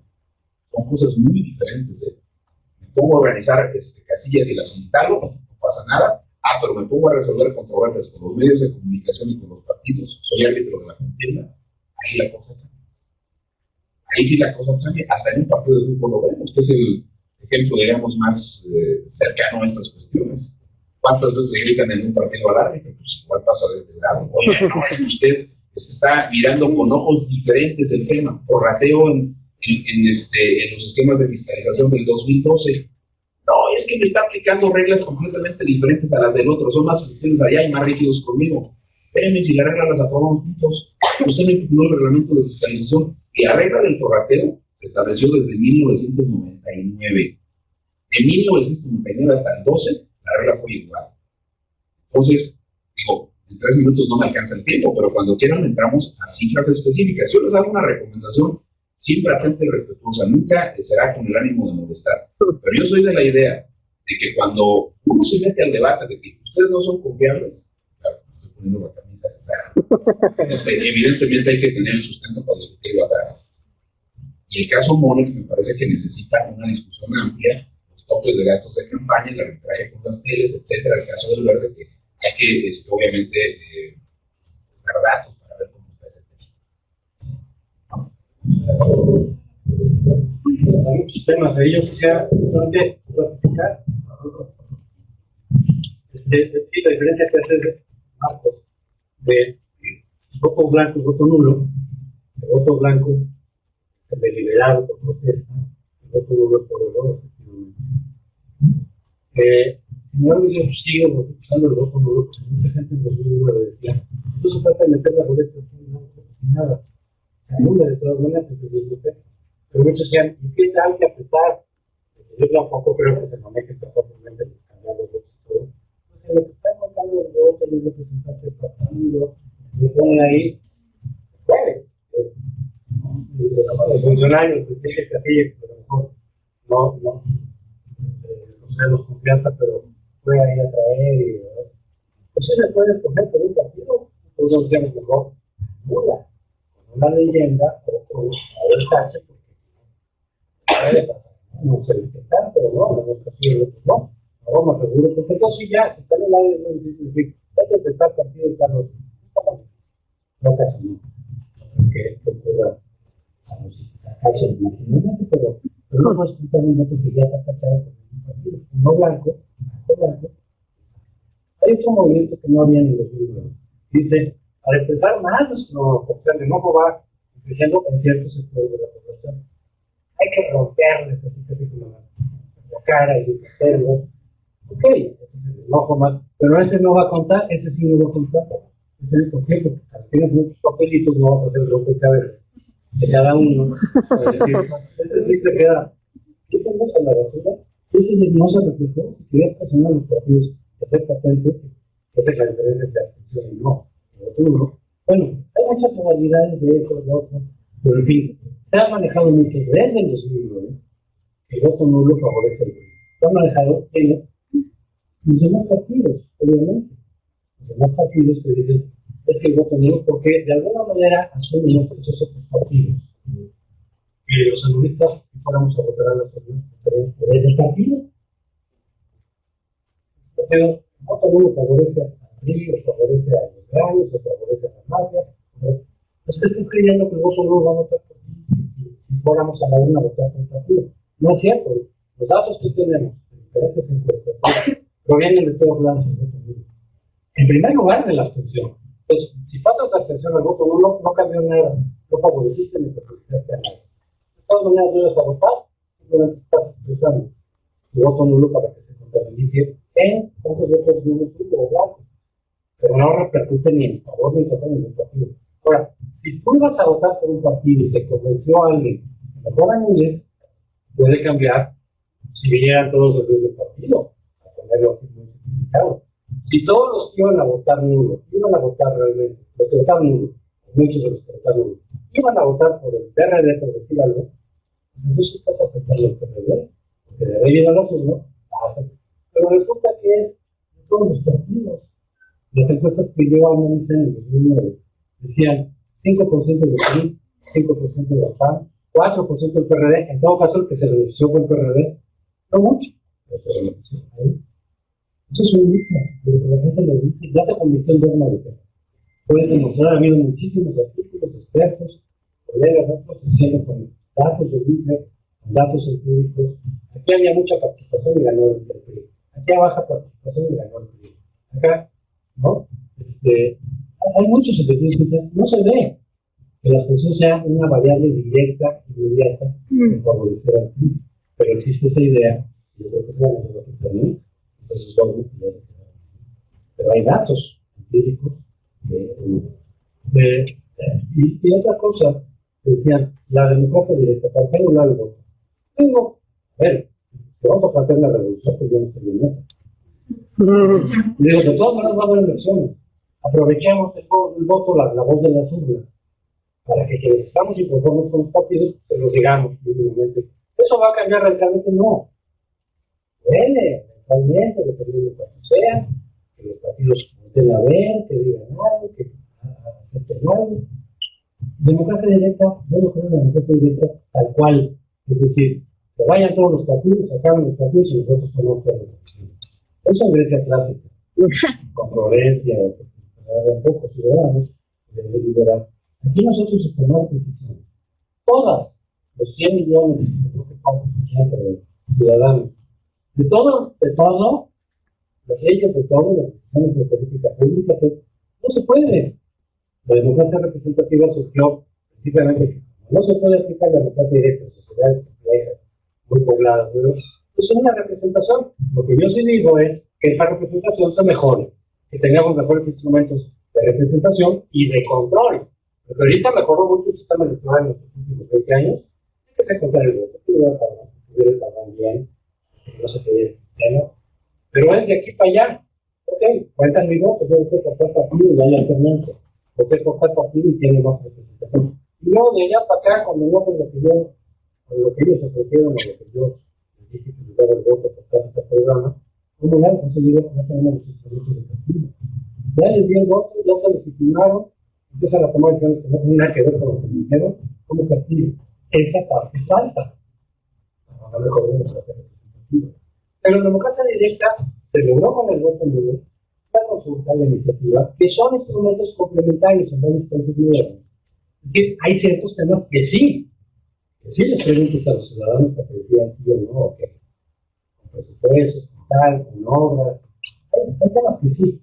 Es cierto, los propios partidos, aceptando la reforma política de 2010, la desvirtuaron en la ley, pero efectivamente las leyes ahí muy desvirtuadas, de poca utilidad. Pues hay que volver a retomar el tema y decirles a los partidos de todo para que sirvan esos instrumentos adecuadamente. Estoy de acuerdo totalmente con esta parte, hay que crear una figura de. Pero ya se incorporó la democracia directa a nivel nacional, antes estaban nada más a nivel de los estados, como consecuencia del voto del movimiento del voto. Y me dicen también por ahí, no se puede comprar el voto nulo. Mira, a diferencia de lo que dijeron los partidos en 2009, que atrás de los ciudadanos que andábamos en esto, yo todo un partido de un poder ahí, una mano negra, no es cierto, es aquí los ciudadanos. Antes fue más intenso el movimiento de 2009 que ahora. Había mucho más debate al respecto, muchos más recursos en diferentes ciudades. Morena también se fue 13%, luego 12% como ciudadanos, de voto nulo. Pero hubo mucho más que presencia al respecto, pero no por la novedad. Ahora, muchos de los promotores del voto nulo ya no están promoviendo el voto nulo. No estuvieron estas organizaciones, no están, quién sabe. Pero no tenemos estos millones de esfuerzos para decir lo que aquí les dije. en los partidos. No tenemos recursos. O sea, que quitáramos comprar el voto cualquier, no tenemos los recursos que traen. En los minutos. Así, en algún medio, en una entrevista, en las redes, las redes nos acaban de sacar su pena, así está ese debate. Somos ciudadanos, y conformes con los partidos, nada más, y que queremos convencer a otros, sobre todo los analistas. Yo agregaría a los que están de veras indecisos, decir, no, pues no, a ver, no te quede la cabeza. Vota por un partido para estar convencido, estoy de acuerdo, lo he hecho muchas veces. Espero acá con más adelante cuando ella diga, mira, este partido sí me convence, ahora sí voto por esto. Mira, ya cambiaron las reglas, ya tenemos instrumentos de presión. Pues entonces yo también voy a votar por estos partidos. Mientras tanto sigo diciendo, la gente está podrida, regresa lo siguiente, ¿no? Pero es un proceso total y absolutamente ciudadano. Y proviene de los distintos partidos, no del mismo. Está demostrado en el juez ciudadano. Bueno, efectivamente son muchos temas, ya Marco y José han abordado algunos. Me interesa este de la democracia directa, porque la compañera nos reprochaba que todos estábamos en la misma sintonía, pero no, creo que hemos planteado cosas muy diferentes. Más bien estamos en la misma sintonía de que estamos convencidos de que el sistema electoral es positivo. Yo soy un convencido de la democracia representativa, debo confesarlo. Y en el ámbito de la democracia representativa, la democracia o instrumentos de democracia directa o semidirecta tienen su papel, por supuesto. En toda Europa, por ejemplo, hay referéndum constitucional, hay referéndum para decidir si entran o no a la eurozona. Muchos países tienen mecanismos de revocación del mandato. Estados Unidos, hay varios estados de Estados Unidos que tienen revocación del mandato y que incluso tienen segunda vuelta en varios estados. A ese grado llega el federalismo norteamericano. Y en Europa, pues, por supuesto que hay instrumentos de democracia directa, pero que todos ellos se usan en el contexto de la democracia representativa. Una democracia en la cual los ciudadanos votamos por representantes. El asunto es, ¿de dónde vienen esos representantes? Yo creo que la clave para que esto siga siendo democrático es que la puerta de entrada de quienes compiten para ganar el voto ciudadano y convertirse en representantes, de que esa entrada esté abierta. En México está abierta, pero tiene sus asegúnes. En México está abierto el registro de nuevos partidos cada 6 años. Es una barbaridad. Debería ser cada 3 años como antes. Pero no lo han corregido los legisladores. Los legisladores no han corregido muchas cosas. Muchos hemos criticado la tardanza de los legisladores para corregir cosas como esta. Solo puede haber registro de nuevos partidos empezando el año siguiente a la elección presidencial. Pero después de la elección intermedia ya no hay registro de nuevos partidos.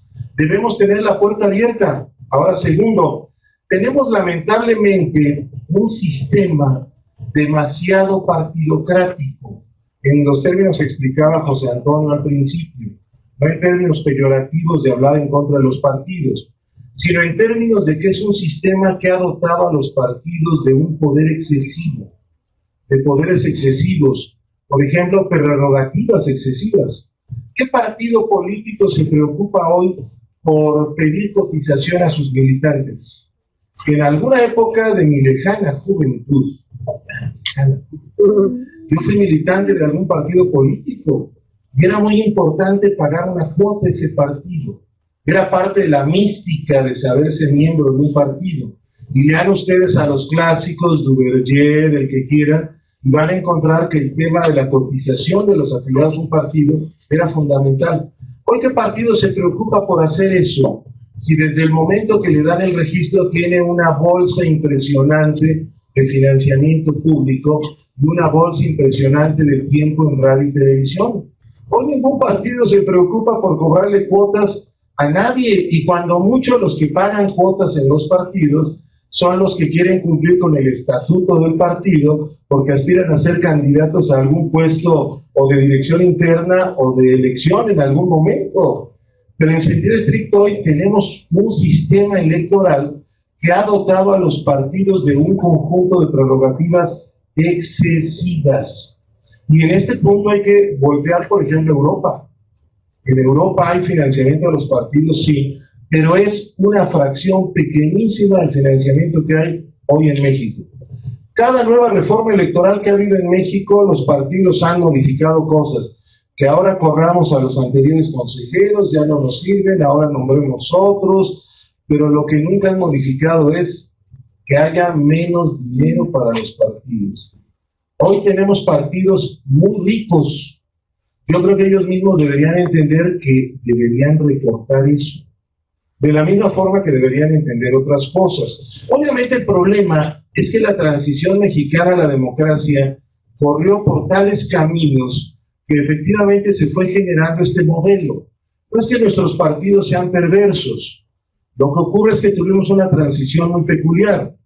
Aquí no tuvimos un dictador que se murió, o no tuvimos un partido comunista único. Tuvimos un partido hegemónico que él mismo fue promoviendo las reformas que fueron cambiando el sistema electoral. Y en esa lógica, entonces, buena parte de las reformas, le dicen bien las reformas de los 80s, tuvieron que ver con cómo darle a los otros partidos lo que el PRI ya tenía, pero que el PRI tenía por debajo del agua, como dinero que venía de por debajo del agua de las instancias de gobierno. Entonces la idea central fue cómo darle también a todos los otros partidos muchos recursos para poder hacer política. Y lamentablemente nos quedamos en ese modelo. Y hoy pregúntenle ustedes a un diputado o a un senador, ¿cuándo van a disminuir sus prerrogativas? Never, de limón a never. Las redujeron aparentemente en la reforma 2007-2008, cuando se modificó el modelo de financiamiento. Pero fue aparente, porque lo único que hicieron fue transferir lo que antes los partidos pagaban a radio y televisión, lo transfirieron a spots gratuitos. Y hoy tenemos el actual modelo que ya muchos hemos insistido en que hay que cambiar. Desde 2009, el propio IFE insistió en que había que cambiar este modelo de spotización. Cada 3 años nos pegan una spotización impresionante. Hay una spotización, una fragmentación del mensaje excesiva. Ya muchos han propuesto, por ejemplo, Pepe Wolf, cada 3 años ha propuesto que haya programas integrales, que haya más debates, cosas por el estilo. Pero el problema central es que en efecto hay cosas que no han cambiado, pero de una u otra forma tengo la impresión de que lo que plantea José Antonio, esta idea del voto nulo como una forma de protesta, precisamente está encauzado a que los partidos entiendan, a ver, creo que la ciudadanía nos está mandando algún mensaje. En esta lógica de que tenemos que darles mensajes por vía casi, ¿cómo le llamaban esto? Mensajes de humo, ¿no? Tenemos que hacerles sentir de alguna forma que necesitan que el sistema, en lo fundamental, efectivamente es pluralista. Pasó las fronteras de lo que había que pasar. Abandonamos la esfera del partido hegemónico, casi único y todo lo que quieran, pero aún nos falta mucho para llegar a una democracia de calidad. Preguntaba la compañera, ¿por qué si hay tanto debate sobre esto, por qué hay más partidos? Yo creo que debe haber más partidos cada vez que los ciudadanos tengan la necesidad de que haya más partidos. Pero hay muchos ciudadanos, y sobre todo esto es muy alentado en los medios, actualmente en radio y televisión, se estimula mucho una idea antipartidos, porque se dice, ¿para qué más partidos? Si lo único que hacen es llevarse el presupuesto público. Pero los partidos expresan la necesidad de pluralidad de los ciudadanos, no hay de otra. Lo que tenemos que hacer es desmontar toda esa gigantesca muralla que ha dotado a los partidos de privilegios excesivos. Pero el problema es quiénes deben modificar ese modelo, los propios partidos, en el Congreso de la Unión. Así que por ahí estamos un poco en un círculo vicioso, pero pues ni modo, como académicos no podemos dejar de insistir en esto cada vez que tenemos la oportunidad. Muchas gracias.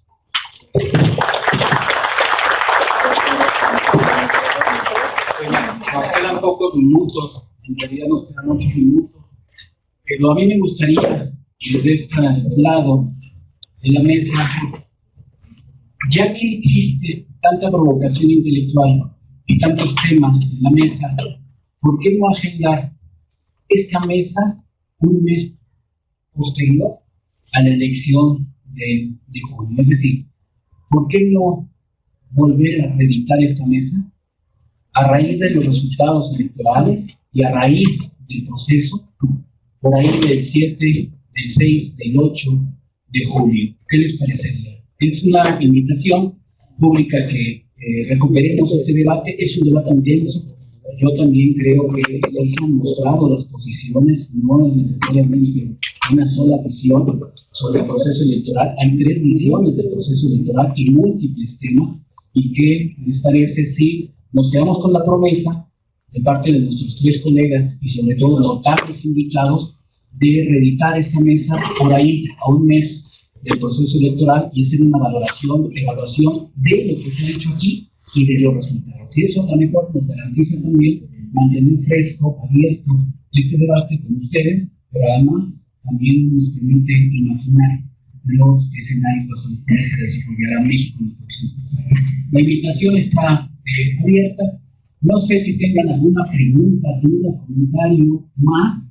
Les parecería 2 o 3 preguntas para que cerremos esta mesa, y les pediría también a los ponentes notables, a quienes agradecemos el haber venido, el haber compartido con nosotros sus reflexiones, que esta fuera la presencia futura, no, quizá no cerrar todos los temas hoy día, pero dentro de 2 meses quizá volver a discutir, rediscutir los temas que quedan pendientes. ¿Verdad, doctora? 3 intervenciones, y en función de esto ya tenemos su última participación este día, pensando en que nos volvemos a ver en el. Adelante. Buenas tardes, mi nombre es Javier Reyes, yo soy de Ciencia Política.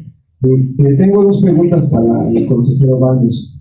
La primera es, hace un par de meses más o menos se circulaba una nota donde decía que los altos directivos del INE habían adquirido algunos vehículos de lujo, ¿no? De 250,000 pesos, camionetas nuevas.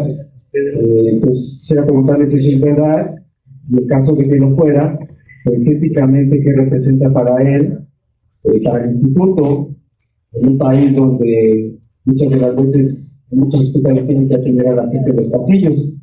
Mi segunda pregunta, ¿dónde está la autoridad electoral cuando vemos un partido verde que está instalando recursos? Por cierto, también no le dice nada a eso.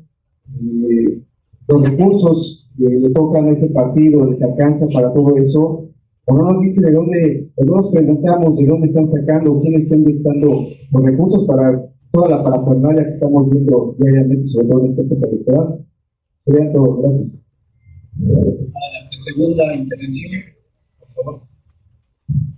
Adelante, por favor. Bueno, más bien es una propuesta a la mesa. ¿Sí me escuchan todos?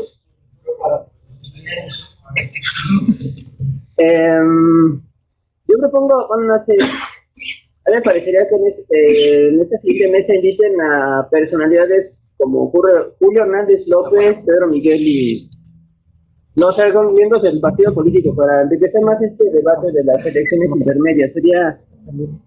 Me parecería más interesante enriquecer este debate a partir de las posturas de los representantes de los diferentes partidos políticos y de sacarlos periodistas, como los que mencioné anteriormente, incluso académicos, expertos en este tema.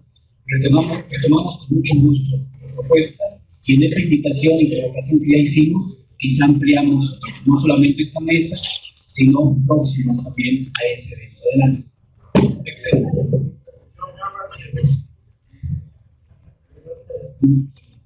Yo soy de Guerrero.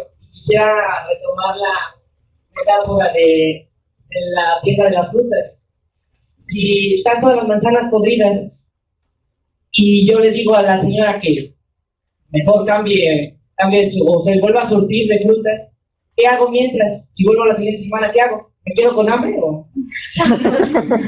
Bien. Adelante, y cerramos con ella. Adelante. Muy buenas tardes. Me llamo Alejandro Cuello, soy estudiante de Economía y estudiante de Ciencia Política. Pregunta así en general, ¿qué pasaría si reformamos el sistema electoral por la vía electrónica? ¿Cuánto no se ahorraría el INE en este caso? Y sería más específico y la ciudadanía realmente vería si su voto...